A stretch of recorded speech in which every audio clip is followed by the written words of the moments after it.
Welcome back to Four Eyes, the podcast series that gives you a clear view into the optometry world across Canada and the US. We are your hosts. I'm Dr. Amrit Bilku. I'm Dr. Deepan Kaur. Hi, I'm Dr. Ravinder Randhawa. And I'm Dr. Alex Kuhn.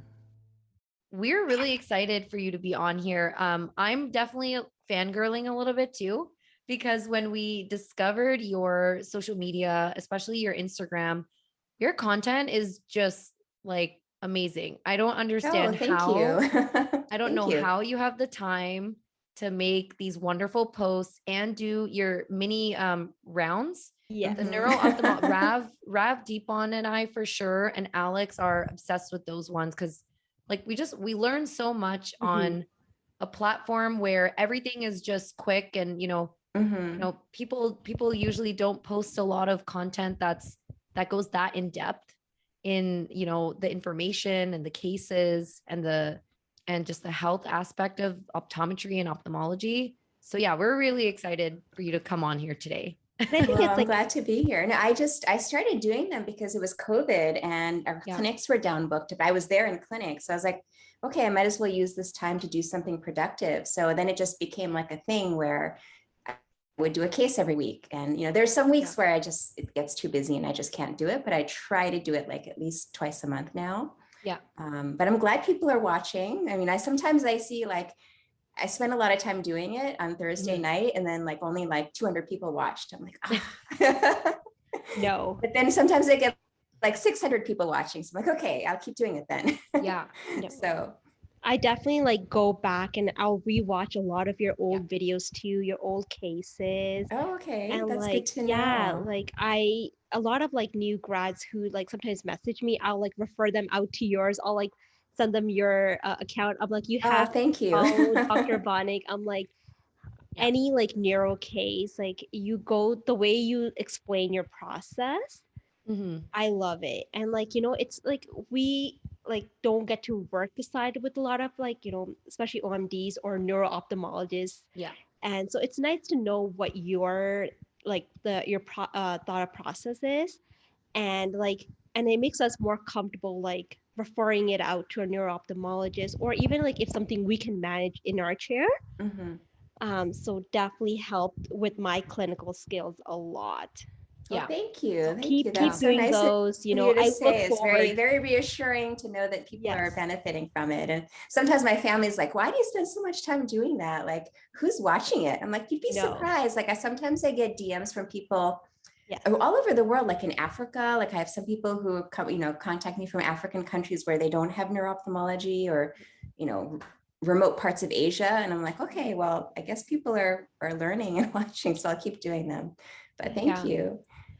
I was doing the same, especially with your migraine facts. There's so many patients that we have, and we'll go into it a little bit more. I feel like we're already getting ahead of ourselves, but in general, it's quite interesting that, sometimes I'll have patients who say they have a history of migraines. And then, I look into the ocular health. There doesn't seem to be any ocular related signs. And then you kind of feel a little helpless, you feel like you're very useless for your patient now, because they say, well, my family doctor just gave me meds, they don't really know why I have migraines. I've actually been Rav writing your Instagram handle on a sticky note, and I'll actually give that to patients and just say, thank you. There's a doctor in New York who just her social media is just so easily accessible for patients to just read about migraine and know, these are triggers for migraines. These are some foods you can avoid, some foods you can eat, some practices you can do in your day-to-day routine. And I'm like, no one's taking the time to actually do that for their patients. That actually leads into one of your questions for the podcast, is kind of how did I get into functional medicine? So I can explain about that. Yeah, we can actually, okay, well, let's get started before I keep fangirling and embarrassing myself. Okay. So Dr. Banik, thank you so much for coming on our podcast. We're really excited to get started. Would you please tell us just a little bit about yourself for all of our listeners? Sure. So my name is Dr. Rani Banik, but I go by Dr. Rani for short. And I'm an ophthalmologist, and I'm a fellowship trained neuro-ophthalmologist. And I live in New York City. I own a solo private practice, but I also teach. So I teach residents and fellows and med students at Mount Sinai, at New York Eye and Ear Infirmary. And I also do research there. So I do a little bit of everything. I have my private practice, which is really great. I get to work with patients directly and I love my patients. And then I have the teaching aspect. So I think it's a really nice balance to have that. Yeah. Everything about your social media and just who you are and how you practice is all about wellness, well-being, and functional medicine. So what does functional medicine mean to you? And how do you incorporate that practice into neuro-ophthalmology? Yeah, great question. So I actually didn't even know what functional medicine was until about seven or 8 years ago. I never even heard the term before. And what happened was that, I was working very hard. Back then I was full-time academic. So, seeing patients, teaching, doing surgery, et cetera. And I was under a lot of stress. And I had migraines from before. I had migraines since I was in med school, but I would get them pretty sporadically, maybe like once or twice a year. But my migraines kept getting worse and worse and worse. And I'd been to pretty much all the top migraine doctors in New York City, and they just kept prescribing me medication after medication after medication, and I wasn't getting better. And I felt like a zombie, walking around with, and this brain fog because of the headache, plus the side effects of the medicines. And I said, there must be a better way. There must be a better way to take care of my migraines than taking these meds. And then I started to do some research and I realized, oh, well, there's actually a lot of information out there on supplements like magnesium in particular, B vitamins. And then I kept going further. And then I was talking to one of my colleagues and he was like, oh, well, if you have these migraines, maybe you should consider a functional medicine approach. And I said, what is that? I don't even know what that means. Like, please tell me. So he said, well, it's a way to look at health, chronic disease, and really look at it in terms of not just one organ system, but look at it holistically, like all the organ systems working together. And think of your body as, we should be in balance, but our body gets out of balance when we have some disease or chronic issue. And the goal of functional medicine is to get it back in balance. And it really is the foundation of functional medicine, or treatments in functional medicine are based in nutrition. And so I was really fascinated by this because, honestly, again, I'd been to all these doctors and not one of them had ever asked me, like, what are you eating? What are you drinking? How much do you sleep? How much stress do you have? And all those were triggers for my own migraines. And so once I started to address all of that, I realized, oh my goodness, like there's so many things I can do. And a lot of my migraine was stemming from my own choices, my own unhealthy choices. Like and I'll admit this readily, I was living off of pizza, ice cream, and diet soda. That was my diet from med school on, like before med school, college onwards. So years and years I was eating like that. And I never once thought that maybe that's what's triggering my migraines or like perpetuating my migraines. So once I fixed that, to make a long story short, once I fixed that, I realized the impact of functional medicine on my own health. And I realized, this is something I really, I think that needs to be out there more. Like most traditionally trained healthcare providers are just not trained in this way to think about the body being out of balance and how to get it back in balance. Yeah. And so then I started to get certification in functional medicine. And now I offer it to my patients, not just for migraine, but for eye conditions also. So in a nutshell, that's kind of how it all came about. Yeah. And I feel like I can relate to that. My diet during ICO days was horrible. Yeah. It was like quick meals, especially during like exam times, like whatever we could find in the fridge. Yeah. Just kind of grab it together, put random things together and just it's so unfortunate you resort to these unhealthy foods because they're easy to get. But you know, especially when you're working so hard, you need to have nutritional support. And the other thing that was my downfall was caffeine. I was drinking so much caffeine. I was having between 8 to 12 caffeinated drinks a day. And I never once thought that was a problem. I was just, that's what I did.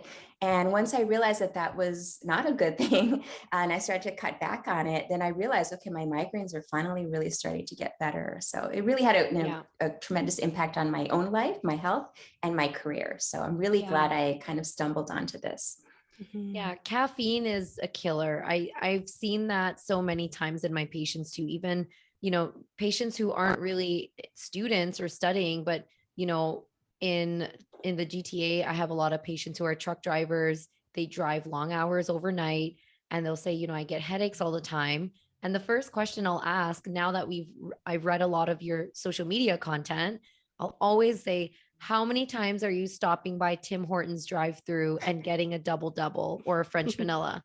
And they're like, oh, I'll have like 4 cups within It's crazy, 3 hours. And I'm like, there you go. You got to start cut that there. out. Exactly. It makes such a big difference. Yeah. No, it's so important. And patients don't know, like they don't know that caffeine can be such a trigger. And I didn't even realize it. I mean, it's really something, I think it's so simple to raise awareness of, just to ask that simple question, like, what are you eating? What are you drinking? How much do you sleep?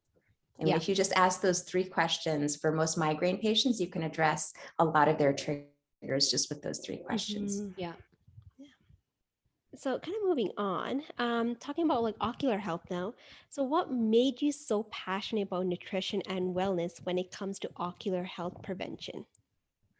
So as I was doing my training in functional medicine, I was trying to relate it back to eye health and brain health also as a neuro-ophthalmologist. And I realized in my research, just kind of reading about all the common conditions like cataract and glaucoma, macular degeneration, all of these things are age-related conditions, yes, but they're all triggered by oxidative stress and cumulative oxidative stress. And a lot of that can be addressed through eating a proper diet. And there are many studies, both from the US, from Europe, from Asia, that really show that that diet is so important for eye health and for people who have lots of healthy nutrition in their diet, meaning lots of antioxidants in their diet, they have lower rates of all of these conditions. And so that really kind of sparked my interest. And then I really started to do a deep dive into various conditions and how we can kind of prevent them through proper nutrition. And then I ended up focusing on macular degeneration.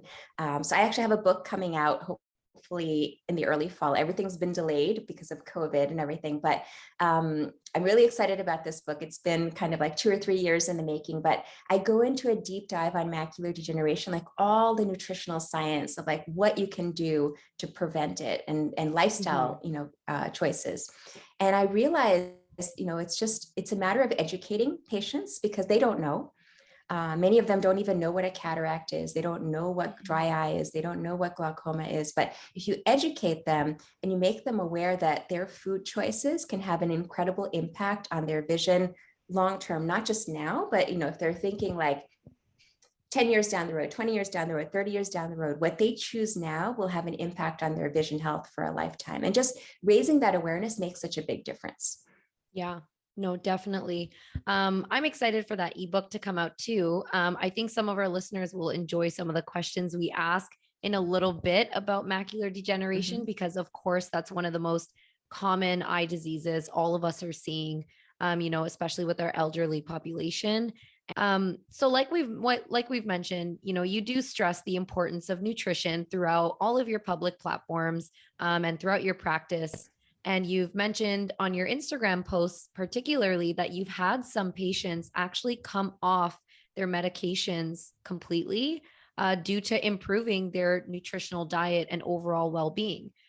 Would you mind giving us some examples of what particular like medical and ocular conditions could significantly improve or fully resolve just even with nutrition alone? Yeah, absolutely. So one particular patient comes to mind. This is a gentleman who was in his mid 60s, and he was overweight. He was pre-diabetic. He had hypertension, high cholesterol, cardiac issues that he really wasn't taking care of. He just wasn't taking care of himself. And sometimes he would take his medicine, sometimes he wasn't. And this was someone who was highly educated. He was actually an engineer who had retired. So he just didn't really think much about all of these conditions, and he just went on with his lifestyle choices, nutrition, et cetera. And then what happened was he ended up getting an NAION in one eye, so ischemic optic neuropathy. And I talked to him about, the importance of just maintaining good overall health to try to prevent a stroke in the other eye. Really, that was really my focus for him. And I just made him aware of, just by changing the types of foods that he's eating. Particularly, he had a very high sugar diet. lots of fried foods, unhealthy fats, and it wasn't overnight, obviously. So, these were multiple discussions over weeks to months, but, making those changes in his diet, when he finally decided to do it, and the reason why he ended up doing it was not because of his eye issue. He actually ended up having a heart attack. And that was kind of his wake up call, like, okay, now I really need to do this. But once he did it, it was incredible. He lost 30 pounds. I put him on a very specific diet that I call the cardiometabolic diet to address diabetes, high blood pressure, metabolic syndrome. But he lost 30 pounds. He came off of his blood pressure meds, and his doctor was previously going to put him on metformin and maybe something else for his diabetes. And then he's like, I don't need it anymore. And the only thing he was taking was a statin, basically, because he'd had the heart attack. But it was so incredible to see this incredible change in someone who was so resistant to it. But I think it sometimes takes an event like that to happen, like something very serious to happen, for people to realize, okay, I really need to start paying attention to my own health and what I'm eating and what I'm doing. And he also started exercising, which he never did before. So he was one of my, I guess you could call him like one of my poster children for these types of interventions. And the other thing was he actually had sleep apnea. And we all know that sleep apnea is a risk factor for so many eye conditions, including NAION. But after he lost all that weight and his hypertension improved, his doctor said, oh, you don't have to wear the CPAP anymore. He wasn't really wearing it anyway, but he no longer needed that, which was really fantastic. So so it really can work. It's just, you have to have a patient who is going to be dedicated and compliant with whatever treatment regimen you give them. Do you work with a nutritionist alongside? I was going to ask that too. I wish I did. I don't have one in my practice, and I've thought about perhaps hiring a part-time nutritionist. But what I do is, my practice is very unique in the sense that I don't see a high volume of patients. I see, the most like 12 to 15 patients in a day, which is really very low compared to most practices, but it allows me to spend a lot of time with my patients. And I counsel them myself on this. And I think when it comes from me, we definitely have a very close doctor-patient relationship, but I think they're much more inclined to follow my guidelines. And then I have lots of resources for them. So I give them specific, like I was mentioning, I have a cardiometabolic diet that I give them. For other types of conditions, I use a mitochondrial diet to promote mitochondrial health. I have another diet that I use for autoimmune conditions. I have very specific diets that I use, and I call them therapeutic diets. So it's not just, it's not a fad diet, or it's not like a weight loss diet, or, one of those. I try to really, not enforce, but really kind of relate to them that this is part of their health. This is a prescription that I'm giving them. And when I do it that way, I think they're much more likely to comply. And it requires effort, and it has to be the right patient, because not all patients are going to be able to do it. Where are you finding the resources to develop those diet plans? Is this part of like a functional medicine training? Or are you just researching and then putting it together all by yourself, just based on what you've researched? Yeah. So the institute that I'm certified with, that is called Institute for Functional Medicine, IFM, and they have it's a very long certification process. It actually takes several years. It's taken me like 3 or 4 years to finish their coursework, and it's online, or you can go in person to their events and their modules, their training modules. But they provide a lot of the resources, and basically what I do is I take those resources and I tailor them to eye health, because they're not designed for eye health. They're designed for general health.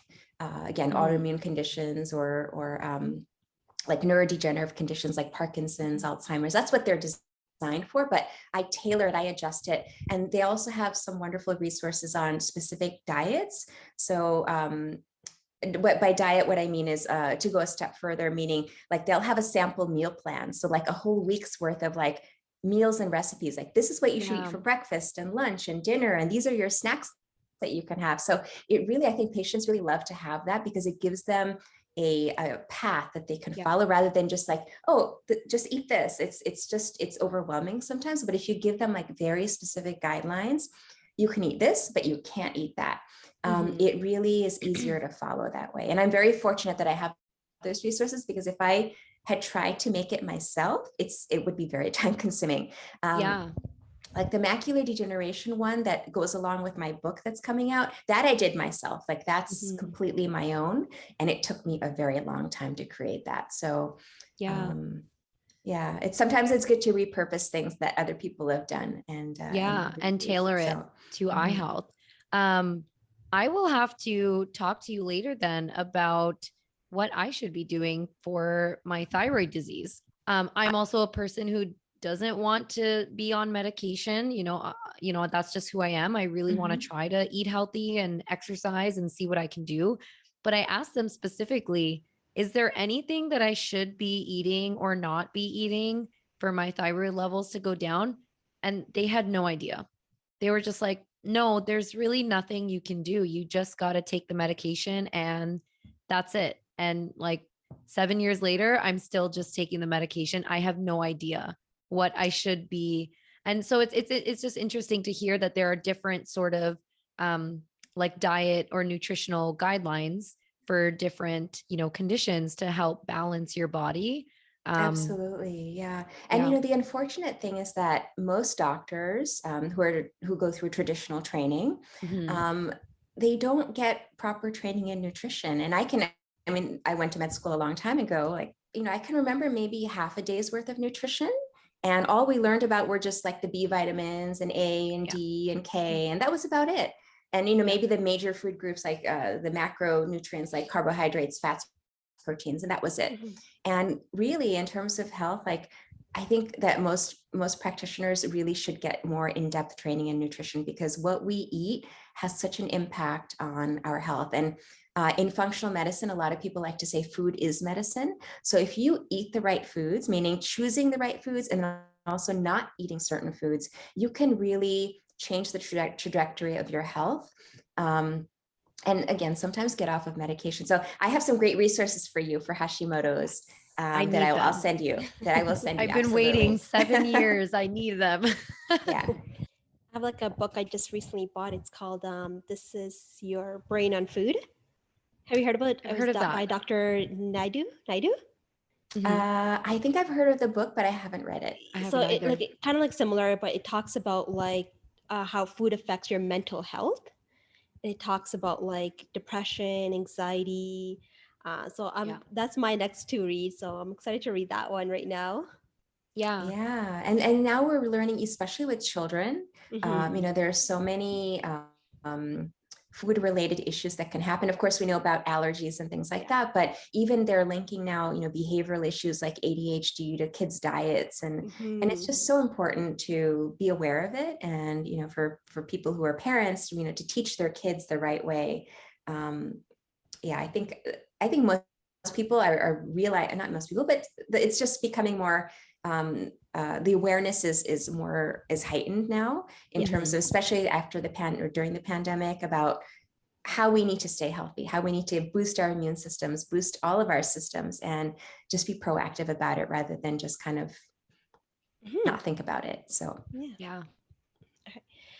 So I know you provide a lot of free downloadable ebooks on nutrition and ocular health. And some of these ebooks review healthy food to prevent autoimmune conditions.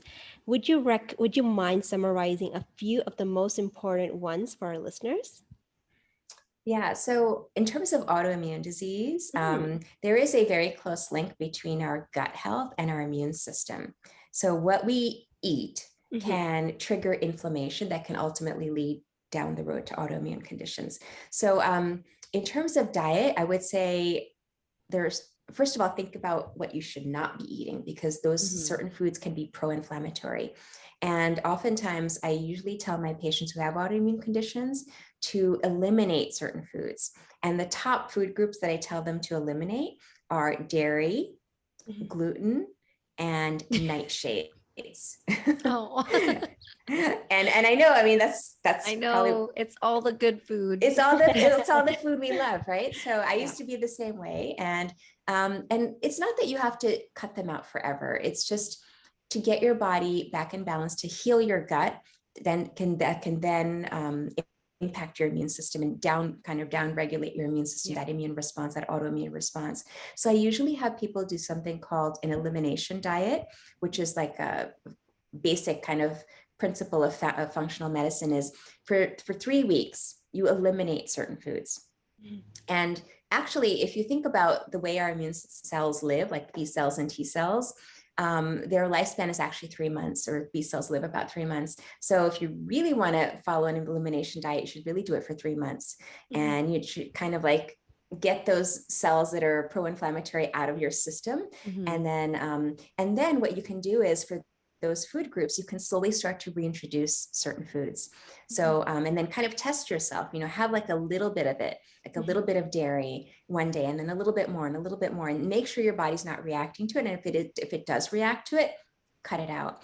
I can't tell you how many of my patients, particularly, I deal with a lot of autoimmune conditions like thyroid eye disease and myasthenia and MS, and so many, specifically my myasthenics, so many of them are sensitive to dairy.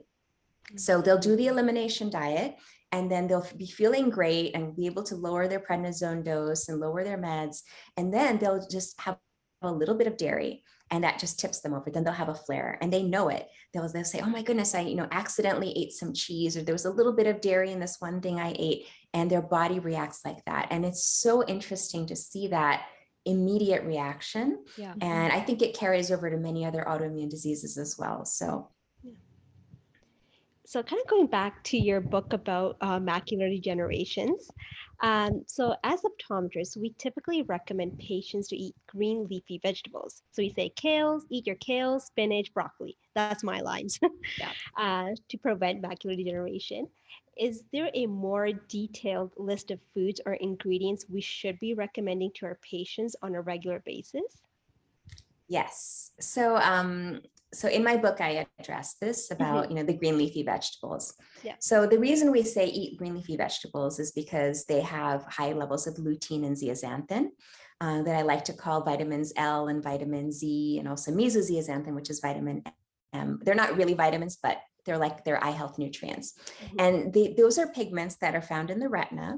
And they basically are our eyes' natural sunglasses, our eyes' natural blue blockers. So they absorb light, wavelengths of light, and they neutralize them. And they prevent toxicity in the retina, phototoxicity or photooxidative stress. And so that's why we say eat lutein, eat zeaxanthin, because they're our natural protection, our natural shields. Now, the unfortunate thing is that people aren't necessarily told how much to eat.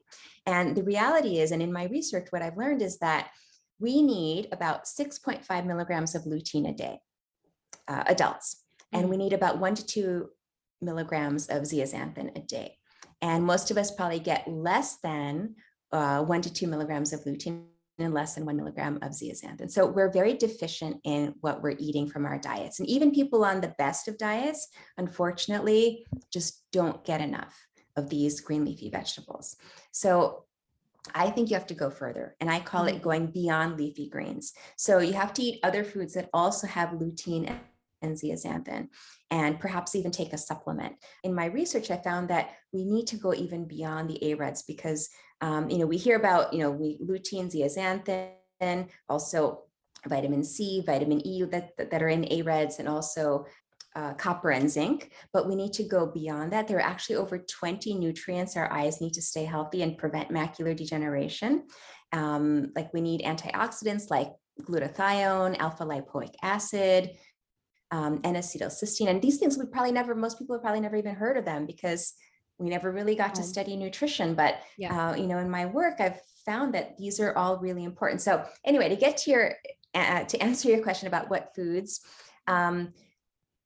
it isn't a specific one specific food. You need to eat a variety of foods, and you need to rotate through them to get all those nutrients our eyes need.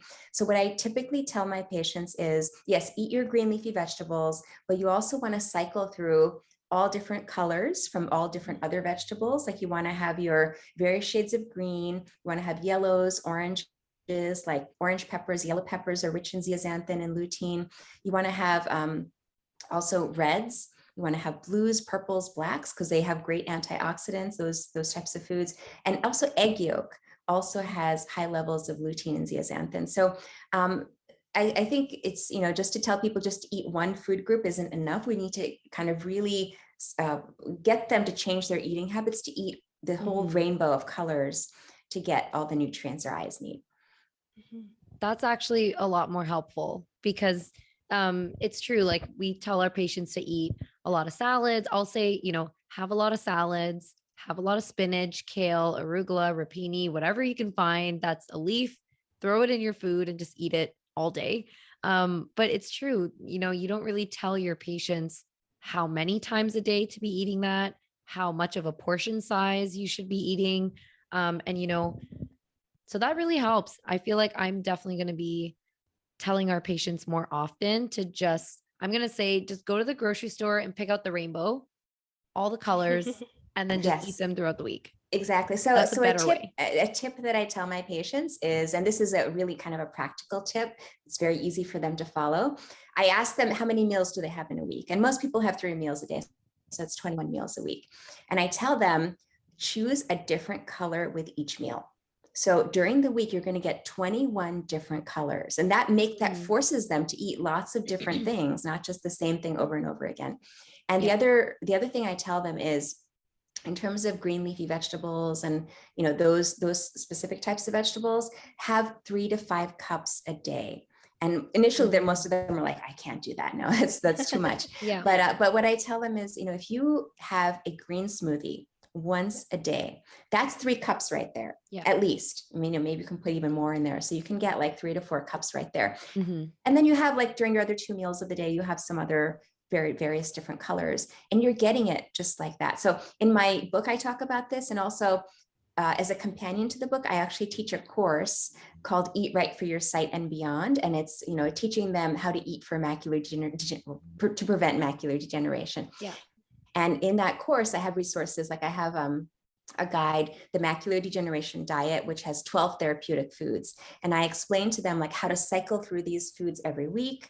Like, so the vegetables, the fruits that are really important, the omega-3s that are really important, nuts, like the specific types of nuts that are really important. So there's just so much people can do, and they don't have to eat the same thing every day. They can have variety in their diet, and they can still enjoy their diet, but they just need to be kind of shown, okay, this is how you do it.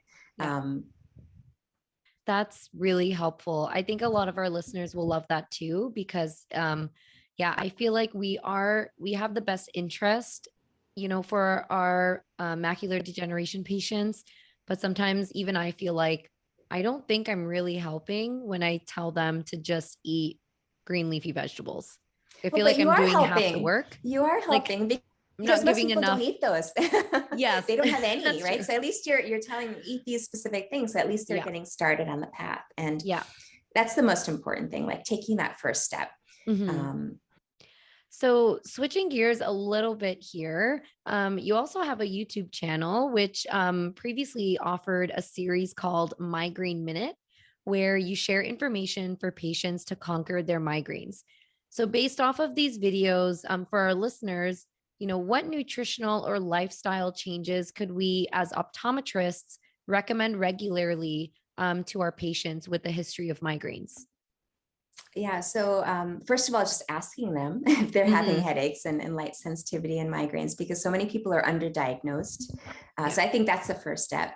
But if someone knows that they're having migraine, if they're having, classic symptoms, nutrition and lifestyle are, again, the cornerstone of migraine therapy. Yes, you can take medications, et cetera, if necessary, but really you can prevent your migraines if you address a couple of important things. First, I would say is hydration. And a lot of people probably don't think about it, but so many of my patients have come in with visual aura because they were dehydrated. You know, maybe they were out in the sun all day, they were in the heat, they got dehydrated, they just weren't drinking, or maybe they had a really intense workout. They just, you know, they were in the gym. And I can't tell you how many young people experience aura and they're, you know, they get scared because it's like they're having a stroke, but it's just their first experience of having migraine. And it can be prevented by just staying very well hydrated. So that's the first thing. The second thing is, like what we talked about before, is addressing their caffeine. And, you know, I just asked them, how many caffeinated beverages do you drink a day? And what I, you know, if they drink more than like 2, I usually ask them to try to slowly cut it down to 1 a day. It's not that they have to cut it out completely, but even if they can reduce it gradually by half a cup a week, they can get down to maybe that 1 beverage a day. And then the food issue. So food is such a complicated topic when it comes to migraines, because certain foods can be triggers and other foods can be maybe helpful. So, and everyone is different. So like what someone's trigger is may not be someone else's trigger. So for that, they really have to keep a migraine diary and, you know, kind of, you know, if they have an attack, kind of think back and be a detective and think about what foods do they eat, you know, what ingredient may have triggered it. For example, like, processed foods have a lot of preservatives, so that can be triggered. Like MSG is a trigger for many people, and it's a preservative in many processed foods and also in a lot of Chinese food. For other people, it could be fermented foods like fermented cheeses, wines. That can be a trigger for some people. Chocolate is actually not a trigger. I talked about this in my social media, so that's good news. Chocolate's not a trigger for migraine. But there are just so many other triggers that people can have, or too much sugar, too much salt, like things like that. They just have to really think about, you know, what may have thrown their brain off that caused this attack of migraine. Yeah. I'm sure a lot of our listeners get migraine patients in their chair very often. And like I was mentioning earlier, sometimes when it's not ocular related, you kind of feel like there's nothing else you can really say to your migraine patient to make them feel better or to give them advice. But that really helps too.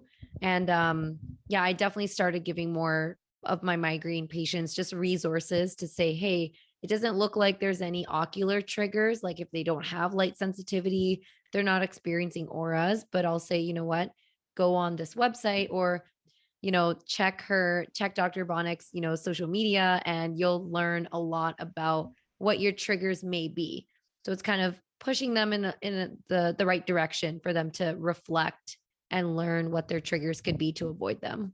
Yeah, absolutely. I think, you know, we can help our patients be advocates for their own health, because a lot of them don't know where to turn or what to do. And they just think, oh, I have this condition and, you know, I get these debilitating migraines and there's nothing I can do for them, when there really is a lot they can do that's in their power without having to take a prescription medication. And of course, yes, some people do need prescription medications, but and stress and sleep. So stress is like, when it comes to migraines, stress is the elephant in the room. You know, most doctors don't ask their patients about their stress levels, but I can tell you the majority of my migraine patients, their symptoms are so much worse when they're stressed, whether it's from work or from home or their neighbors or COVID or whatever's happening in their lives. Stress is a major, major trigger. And if they can find ways to reduce their stress, and this kind of goes back to lifestyle. So, you know, finding something that helps calm you down, something that helps put you in a different mental state, whether it's reading a book or going for a walk or listening to music or spending time with family or friends, just kind of encouraging them to deal with their stress and address it, not just ignore it and let it build up, but actually address it. Yeah, that's important. Any thoughts on the rose tint glasses, or they call the FL41? FL41s for migraines? Yeah. So I actually, I found out about them because one of my colleagues in neuro-ophthalmology, he started doing research with them years back, and he has a company that makes the FL41s, but basically it's a rose color tint, and that specific tint blocks out some of the wavelengths within the blue spectrum that trigger migraine.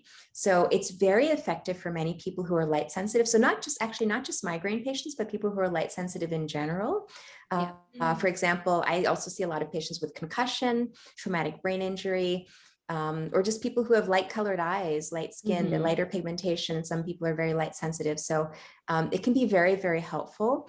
And there are different strengths. So some are, I actually don't have them with me, otherwise I would show you. Yeah. But there's one tint that's very light, like a light pink tint, which may be okay for like indoors, but when people are outdoors, they may need to have a darker tint, so more of like a deeper red tint. So it can really be very, very helpful. And then there's actually, I found also there's a couple of companies that make FL41 tinted contact lenses. So that can be really helpful for some people.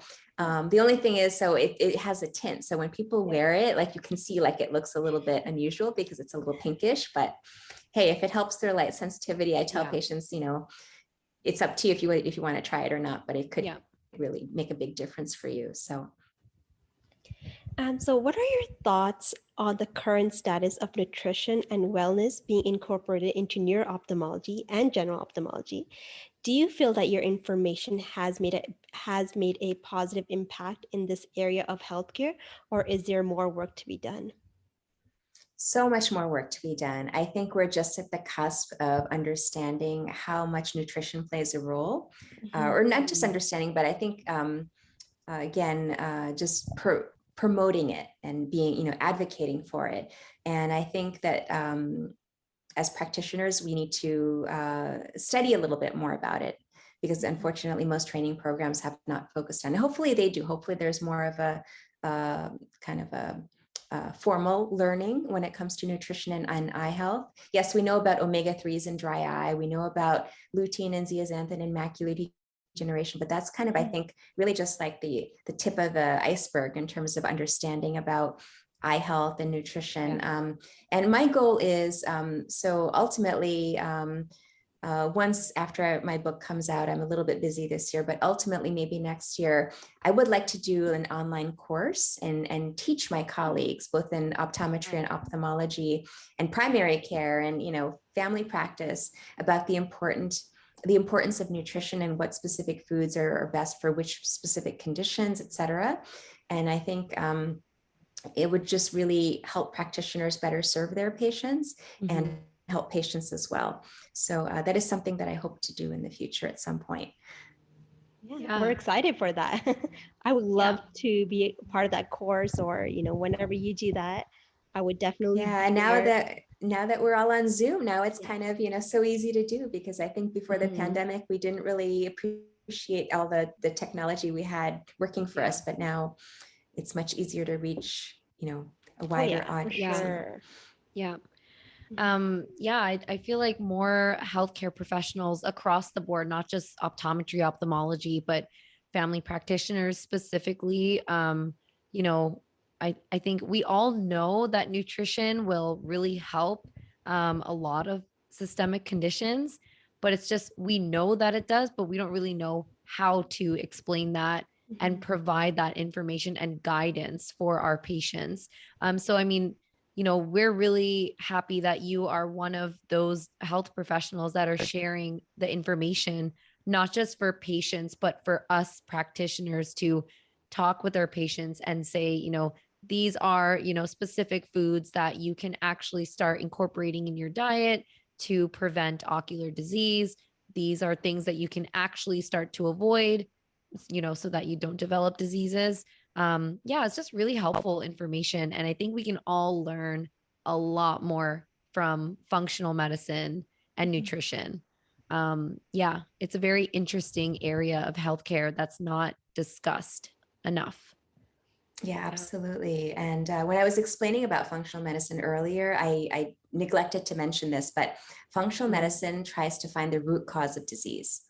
So not just like to treat it on the surface and just cover it up like a Band-Aid, like with a Band-Aid, but really to get at the root cause and address it that way. And I think if we thought about, started to rethink about how we think about eye conditions, I think that would be very helpful. Like, for example, dry eye, now we do look at the meibomian glands and supporting meibomian gland health. Like that's addressing the root cause, not just putting lubrication on it, but just, really getting to the root cause. And I really hope that, for conditions like cataracts and glaucoma and some of the more rarer conditions like degenerations and dystrophies, that we can start to look at it more of in a holistic way and relate it back to gut health and immune system health and cardiovascular health, and just be more holistic in our approach to eyes. Because we focus on, such small organs, but really they're so intimately connected with everything else. Yeah.